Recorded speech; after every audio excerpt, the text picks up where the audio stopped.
Inspiration. It's something like this cat.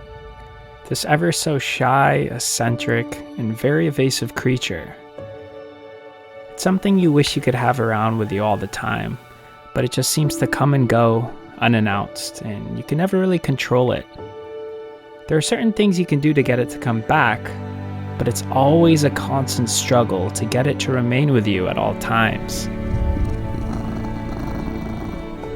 It's always going to come and go, but in order for us to make it come, we must go.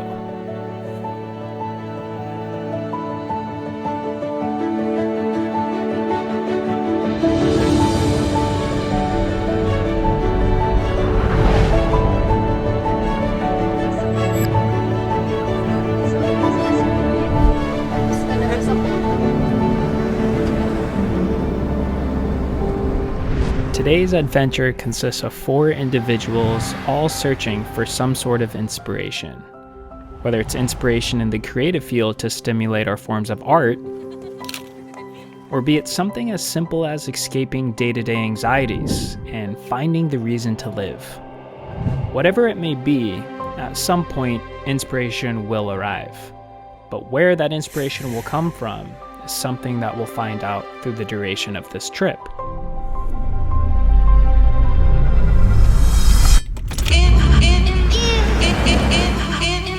Ready? Hey, turn anything. Turn anything. Turn anything.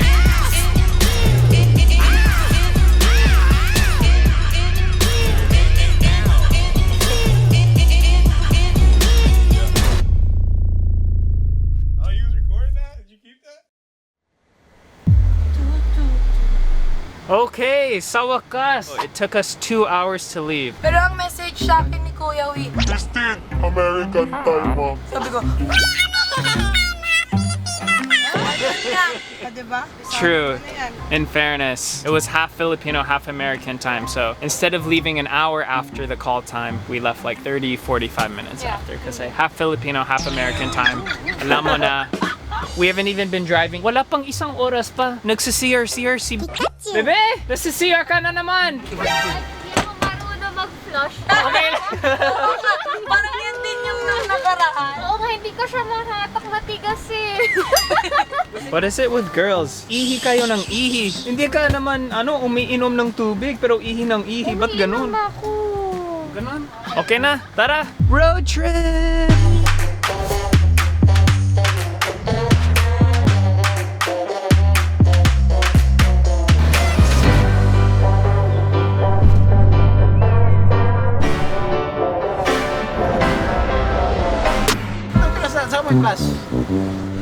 Update, we've been driving for hours, dude, kasi CR ng banyo. No one knows how to flush the toilet or how to use...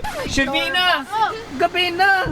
Gabi na! Ilang araw ka na dyan! Bilisan mo! Tapos na, sir. Sorry na. wakas. Hindi ko sinasadya. Masakit ang tiyan ko. Grabe! Masama yata yung loob ni Jack. Pinakain ako ng no. Apa, may kari-kari. Grabe! Oo, chupi! Aray, naway mo na ako ngayon. Palibasa din mo ako kailangan. It really hurts ang magmahal ng ganito. Kung sino pang pinili kong hindi makuha ng buong. Mamaya kailangan mo ako. Bakit ako dyan? It really hurts.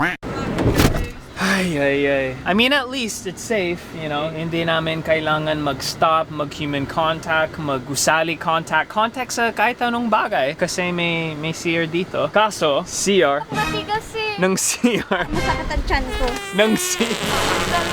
Mga babae. Anong kinakain nyo? Anong iniinom nyo? This road trip should have been 2 hours. It's been like 5 hours. Hey, what you gonna do?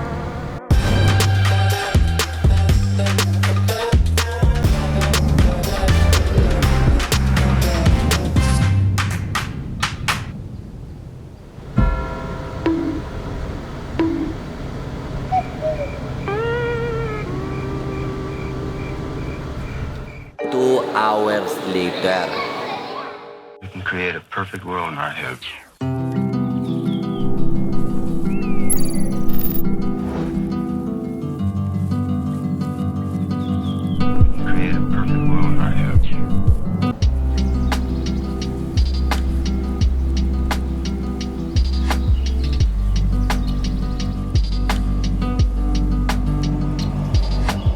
So nandito na tayo sa Bataan, Pilipinas at Las Casas Pilipinas de Acuzar, and this is a really trippy place kasi parang nasa 1950s na tayo. It's like being back in time, you know. Growing up in an American school, we were never really taught anything about the Philippines, nevertheless its history. But we were taught about World War II, and one subject that our history book went into detail in, which involved the Philippines, was Bataan.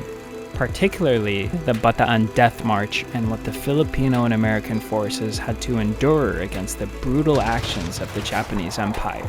It's a super dark part of both American and Filipino history that involves a lot of death, torture, and suffering.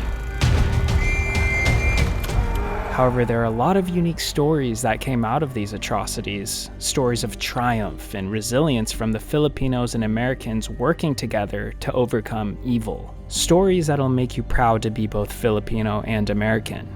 This is the kind of stuff I found endearing as a kid, and it made me want to learn more about the culture and history in general.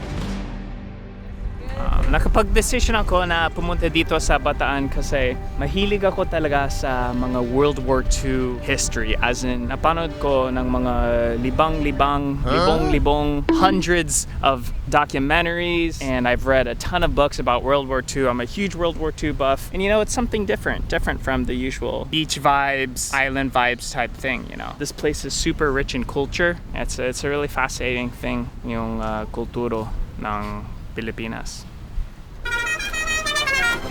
Hey! Kumusta? Nandito yung taxi ko. Ang galing ko na. You learn how to drive? Yeah. Medyo may pasalang si Shabubu dito. Pero Nabangga ka ba? Umunti ka na. Kasi Muntik na sila. Oh my God! Oo nga eh. kasera. Nagising ako kaninang umaga. I walk out of my house over here and she's driving around in this thing. Let it known, never siya nag-drive sa buhay. Yeah, Oh, diba? never. So she's just, she's almost crashing into people, sa mga poste, sa mga puno. Grabe. Wala, okay, buhay pa ako. Oh, what a day! What a lovely day! What'd you say is South China Sea? No. What'd you say? West Philippine Sea. Kanina, you said South China, now you're changing to Philippines. Joke lang. It's funny, sa States, you never learn it called the West Philippine Sea. You learn it as the South China Sea, but I would never say that. I was joking. He said West Philippine Sea. Philippine Sea talaga. Kinakamkam lahat ng mga ari-arian yung China, no? I just had a conversation. I did an interview or a podcast with the Hotel Tourism Association of the Philippines, and ang gusto nila gawin, they're really trying to promote local tourism again, of course in a safe way possible. Kasi travel is one of the biggest things that stimulates ang ekonomiya ng Pilipinas. The situation we're in, COVID and all that stuff, it's gonna be like this for quite a while. So life has to go on, tuloy ang buhay, but you know, we could all do this safely, and yan ang gagawin natin today. Dito sa Bataan, nagpapa-photoshoot pa si Mayor. Grabe, si Christine yung photographer mo? Hindi! Nag-level up ka na talaga. Hindi, di ba tayong dalawa may Level pasampol? up! Good Hindi. job! Big time ka na. Ikaw, you don't take photos of me. Grabe. Bumabawi ako kasi parang nahilo siya kanina. So yeah, nandito lang tayo to have fun, explore, just like the good old days. And this might be our first totoong travel vlog since coronavirus and all this stuff has happened. So let's make the most of it. Oh, nagcha-trade na. Alam niya kung sino yung photographer ni Miss Christine. 1, 2. Back! Ganon! Back! Wow! Legs! Legs pa more! Yes! Okay, fierce! Reset, ayaw ko na. Kuya, well, feeling ko ito na yung maganda. Laki ng bunganga mo dyan. Medyo na-stress ako kasi wala si Daniel Marsh, she's still MIA, so ako lang bahala dito sa cinematics. I want to do, you know, the usual cinematics na ginagawa ng grupo. Ako na lang yung tatalon. Tumbling. Oh. Si Kuya Will mag-shoot. Kasi usually, di ba ikaw yung gumagano? Oh yeah, usually my role is to do the jumping, the flipping, the running around and stuff. Pero I'm gonna assume ang role ni Daniel Marsh. Ikaw, you can be the vlog chongo for the group, Yeah. do all the jumping. I'll do the hyperlapses and Siya na yung naka-swimsuit this time. Kasi ako na si Will sige, Dasovich. sige, you're the Ikaw clicker. Clickbait. Okay, makita yung bilbil ko. Diyos ko po, umaapaw. Yeah, this is like a test, so I'm excited. Stressed, but excited. So itong vlog na to is gonna be my best Daniel Mars impersonation. Wish me luck. Let's do this. Go. Talon, talon. Tilay kayang talon. Tilay kayang talon eh. This is what shooting like Daniel Marsh looks like behind the scenes. Ay, oo! Oo nga, ganun siya. Ganito si Daniel. Kunyari, ito yung camera. Ginagawa mo? Oo nga, ganun siya. 별빛이 내린다.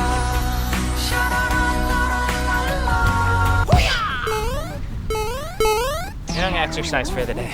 It's already alas 9:32. Wait, anong oras na? No! Su! Dude, my watch is sirang ulo yung watch ko.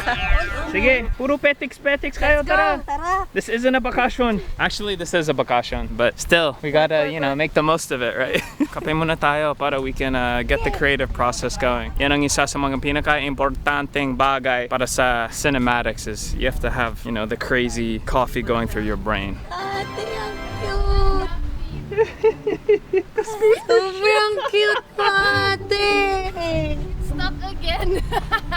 Good morning! Good morning. Wow, you have the scooter and everything. Ready to ride all around this. Susunod na kasi niya. Wait, ikaw nagda-drive ng golf? Christine is driving. No way. Yeah. Welcome to Bataan Ride! Oh my God. Babe, wanna try driving with her? No.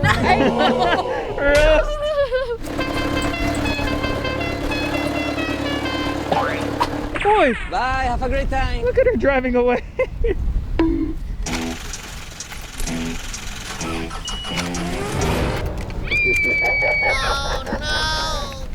Doon. Dun. Okay, let's go.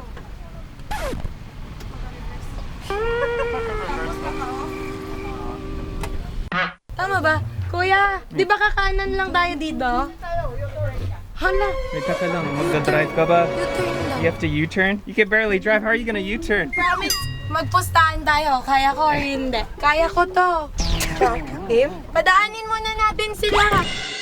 Bilisan niyo, Shabubo!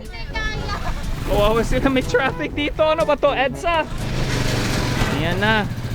Okay, kaya mo to, bata? Feeling ko parang tatay nagtatrain ng anak kung paano mag-drive. Kuya Will, sobrang tigas nung ano eh. Nang ano? Ito. Bakit ayaw? Tingnan mo. Kaya ko! Shh!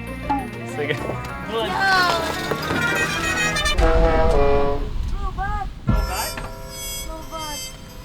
God, low bat. Tama gawin. Boya, napapaiyak ako dito. Oh my God. Lobat yung camera, mga gadgets, pati yung kotse, lobat. Lobat lahat. Pagkalipas ng isang oras. Hey! Let's go! Sa go! Sige, go. Floor, go. Lampasin mo sila.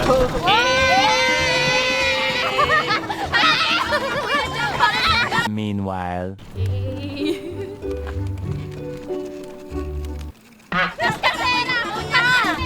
Kuya! Para sa vlog! It's like a Disneyland! Hey, you're on the wrong side of the road. Oo nga eh.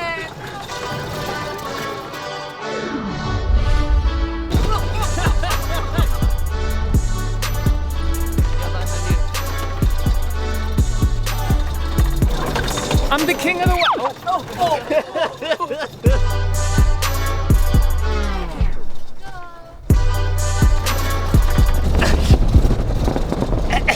Kailangan umawak. No! So ngayon guys, pupunta tayo sa mga heritage houses dito. Collection siya ng may-ari. And sana dumating tayo sa point na ang kinokollect na natin yung mga heritage houses sa iba't ibang mga province. Ganon kasi dito. Lahat siya may kwento.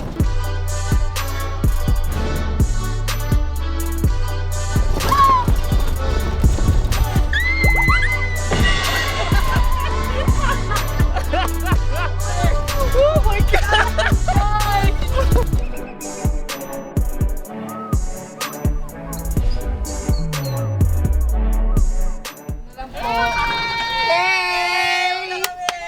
my gosh, we made it. We're alive. Kinukuha pala yung susi. Baka madekutan yung kotse natin eh. Madagkot yung kotse natin.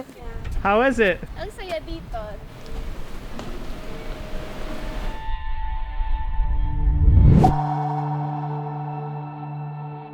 So this is where the fun ends. Or it's where the fun begins, depending on how you look at it. As much as I would like to call this a vacation and just say that I was here to have fun, it was a whole lot more than that. I was on a mission, a task to challenge myself creatively. Sige, look at the camera. Do something I haven't really done before, stimulate my thoughts and squeeze them out in the form of a video, while filling that missing void of cinematics and camaraderie that I'd become so accustomed to. Ang hirap talaga ng cinematics. I've been like shooting for 1 or 2 hours, just nasusunog na yung balat ko. We've all had a tough year, and for some it may be more obvious than others, but what's discernible in plain sight will never reveal what's beneath the surface. This trip is both my first and will be my last time traveling in the Philippines for a very long time, and there's a lot of mixed emotions running through me, from melancholy to uncertainty to hopefulness to determination. All of this needs to be released, and why not release it with flying colors?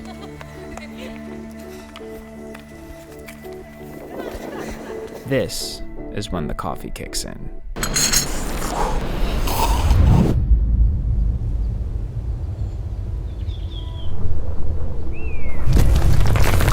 Inspiration presents itself in many forms.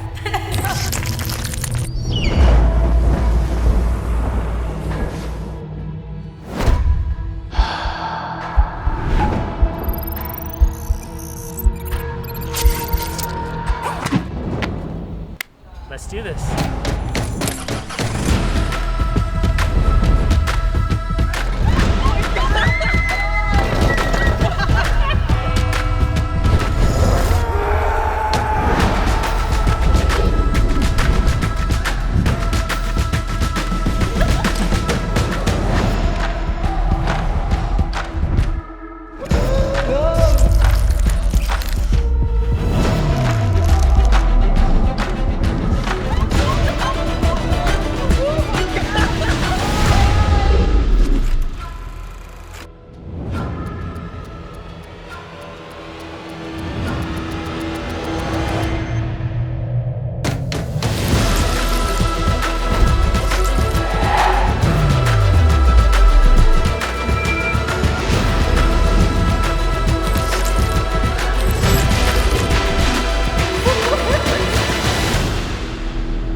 Today's giveaway ay galing po sa Wharton Essentials.